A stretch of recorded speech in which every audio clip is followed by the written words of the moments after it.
Janasena Srikalahasti incharge వినుతని suspend చేశారు. ఎందుకంటే ఆ మర్డర్ కేసులో నిందితురాలైంది కాబట్టి, అరెస్ట్ అయింది కాబట్టి, వాళ్ళ ఆయన కూడా అరెస్ట్ అయ్యాడు కాబట్టి.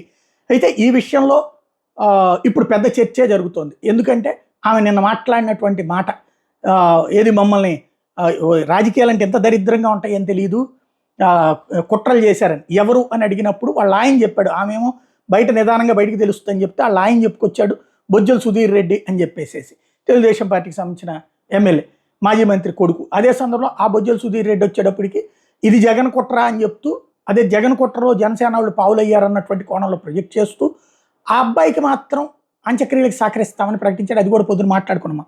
అయితే ఇప్పుడు తమిళ మీడియాలో వస్తున్నటువంటి న్యూస్ ఏంటంటే, వినుతకోట తన బెడ్రూమ్లో బట్టలు మార్చుకునేటప్పుడు రాయుడు కెమెరాతో వీడియోలు తీశాడని, రాయుడు దాన్ని ఎమ్మెల్యే బొజ్జల సుధీర్ రెడ్డి డ్రైవర్ రాయుడుతో ఈ పని చేయించాడని, జనసేన పార్టీకి ఈ విషయం తెలిసే వినుతకు సీట్ ఇవ్వలేదని, అంటే ఆ విజువల్స్ చూసి ఆమెకు సీట్ ఇవ్వలేదని, ఇది తన కెరీర్ రాయుడు వల్ల ఇలా అయ్యిందని చెప్పి తెలిసి అతన్ని కొట్టారు అన్నటువంటిది అక్కడున్న మీడియా ప్రొజెక్ట్ చేస్తున్నటువంటి అంశం. ఎంతవరకు వాస్తవమో భవిష్యత్ తేల్చాల్సి ఉంది.